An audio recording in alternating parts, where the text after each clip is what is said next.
రోజున జగన్మోహన్ రెడ్డి గారు నెల్లూరు పర్యటన వెళ్ళాలనుకున్నారు. నెల్లూరు పర్యటన రద్దు చేసుకున్నారు. ఎందుకు నెల్లూరు పర్యటన రద్దు చేసుకున్నారంటే కారణం అయితే వైసీపీ నేతలు హెలిప్యాడ్ మాకు ఎక్కడో ఇచ్చారు దూరంగా అంటున్నారు. అదేమన్నా సాకుగా అనుకోవాలా? గతంలో మీ ప్రభుత్వం కూడా హెలిప్యాడ్లు ఇచ్చే క్రమంలో పవన్ కళ్యాణ్ గారికి హెలిప్యాడ్లు కూడా ఎంతో దూరంగా ఇచ్చినాయి లేవా అని అడుగుతున్నారు వాళ్ళు. దానికి ఏం సమాధానం చెప్తారు మీరు? మేము ఏ ఒక్క రోజు కూడా వాళ్ళు ఇచ్చినటువంటి హెలిప్యాడ్ ప్లేస్ ను మార్చిన సందర్భాలు లేదు. మార్చింటే ఎక్కడైనా ఒక్కటి చూపించమనంటే ఆ పేపర్ కటింగ్ కానీ వీడియోలు ఉంటాయి కదా, మార్చాలనే ఉద్దేశం. కానీ వాళ్ళు చేస్తామంటే వాళ్ళు ఎప్పుడు చేసిన తెలంగాణలో కూర్చున్నారు. 2 సంవత్సరాలు కరోనా వచ్చినప్పుడు ఈ రాష్ట్రానికే రాలేదు. ఆ తర్వాత ఎలక్షన్ వచ్చినప్పుడు ఎలక్షన్లలో పబ్లిసిటీ చేసుకోవడం కోసం జగన్మోహన్ రెడ్డి గారిని ఏదో విధంగా విమర్శించాలనే ఉద్దేశంలో భాగంగా వచ్చి ఒక ఆయన ఇక్కడ, ఒక ఆయన రోడ్లలో, ఒక ఆయన విశాఖపట్నంలో ఈ విధమైనటువంటి హంగామా అల్లర్లు చేసినారు తప్ప వాళ్ళు ఏమాత్రం వాళ్ళు ప్రజల కోసం పోరాటం చేసిన సందర్భాలు 5 సంవత్సరాలు లేవు. అదేవిధంగా జగన్ రోజు కాకని గోవర్ధన్ రెడ్డి గారిని వెళుతుంటే తట్టుకోలేక ఈ లక్షలాది మంది జనాలు వస్తారు. ఈ జనాలు వచ్చిన తర్వాత మా పార్టీకి పూర్తి స్థాయిలో మసకబారుతుంది. ఈ మసకబారకుండా ఉండాలంటే జగన్మోహన్ రెడ్డి గారి పర్యటనలో లేకుండా చేయాలి, లేదా జగన్మోహన్ రెడ్డి గారిని ఏదో విధంగా కేసుల్లో భయపడించాలి, ఈ విధంగా చేయాలనే ఉద్దేశంలో భాగంగా వాళ్ళు ఈ ప్రయత్నం చేస్తున్నారు తప్ప, లేకపోతే హెలిప్యాడ్ ఒక ప్రతిపక్ష నాయకుడు బయటకు పోతున్నాడంటే ఆ కనీసం హెలిప్యాడ్ ప్లేస్ చూపించి మేము సెలెక్షన్ చేసుకుంటే వాళ్ళు రద్దు చేసి వేరే చోట పెడతామంటే వాళ్ళు ఇష్టం వచ్చిన చోట వాళ్ళు చెప్పినట్టు వినడానికే మేము ప్రతిపక్షం ఉండేది. వాళ్ళు చేసిన తప్పులన్నీ చూస్తూ ఉండడానికే ప్రతిపక్షం ఉండేది. వాళ్ళు చేసే అక్రమాలన్నీ చూస్తూ ఉండడానికే, వాళ్ళు అన్యాయంగా కేసులు పెడితే భరిస్తూ ఉండడానికే మా బాధ్యత మాకు ఉంటుంది కదా. మేము చేయాల్సిన పని మేము చేయాలి కదా. కాబట్టి వాళ్ళు ఆ విధంగా చేసుకుంటున్నారు. అది వాళ్ళకుంతా వాళ్ళే దూకొని దాంట్లో పని పరీక్ష తెచ్చుకుంటున్నారు. అయితే రామ్మోహన్ గారు ఇక్కడ ఇంకొకటి ఉంది. కూటమి నేతల్లో కొంతమంది వ్యంగ్యంగా కూడా మాట్లాడుతున్నారు.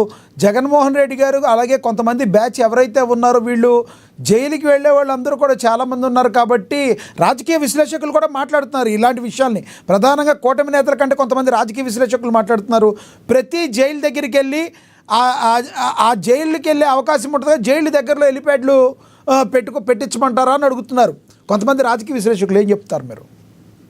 ఇప్పుడు ఆంధ్రప్రదేశ్ లో ఎట్లుందంటే ఒక 90% మీడియా వాళ్ళదే ఉంది, 90% విశ్లేషకులు వాళ్ళే ఉన్నారు, 90% పార్టీలు వాళ్ళే ఉన్నాయి, ఆ పార్టీ లీడర్లు వాళ్ళే ఉన్నారు. వాళ్ళు విశ్లేషకుల ముసుగులో కొందరున్నారు, పార్టీల పరంగా కొందరున్నారు, మీకు సంబంధించినటువంటి రిపోర్టర్లుగా కొందరున్నారు. అందరూ కలిసి జగన్మోహన్ రెడ్డి గారిని ఏదో విధంగా విమర్శ చేయాలని ఇప్పుడు జగన్మోహన్ రెడ్డి గారు వైఎస్ఆర్సీపీలో ఉన్న వాళ్ళు చేసే 5 సంవత్సరాలకి అక్రమాలను అన్యాయం చేసి దేశ ద్రోహులు, రాష్ట్ర ద్రోహులు 10 సంవత్సరాలు చేసిన వాళ్ళు వీళ్ళు ఎక్కడ పోయినా 3 లక్షల కోట్లు అప్పు చేస్తానే జగన్మోహన్ రెడ్డి గారు దేశం అన్ని రాష్ట్రాన్ని దోపిడీ చేసినట్టు మీకు అనిపిస్తే మళ్ళీ మీరు నా 4 లక్షల కోట్ల పైబడి చేసినటువంటి మీరెన్ని అన్యాయాలు చేసినారా, మీరెన్ని అక్రమాలు చేసినారా?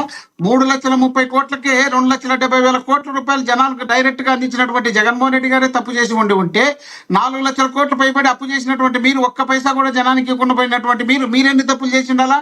అంటే మీ చరిత్ర అంతా తిరగదోడితే మొత్తం అధికారులతో పాటు మీ నాయకులు మీరు అందరూ జైల్లో కూర్చోవాలని రేపు మేము అధికారంలోకి వచ్చినాక. ఇది ఒకరి మీద ఒకరు కక్ష తీర్చుకోవడం కాదు. ప్రజా సమస్యల కోసం రాజకీయ పార్టీలు, ప్రజా సమస్యల కోసం రాజకీయ నాయకులు ఉన్నారు తప్ప వాటిని వదిలిపెట్టేసి ప్రజలకే మనం ఒక సమస్యగా, మనమే ఒక సమస్యగా తయారయ్యే విధంగా వాళ్ళు తయారు చేస్తున్నారు.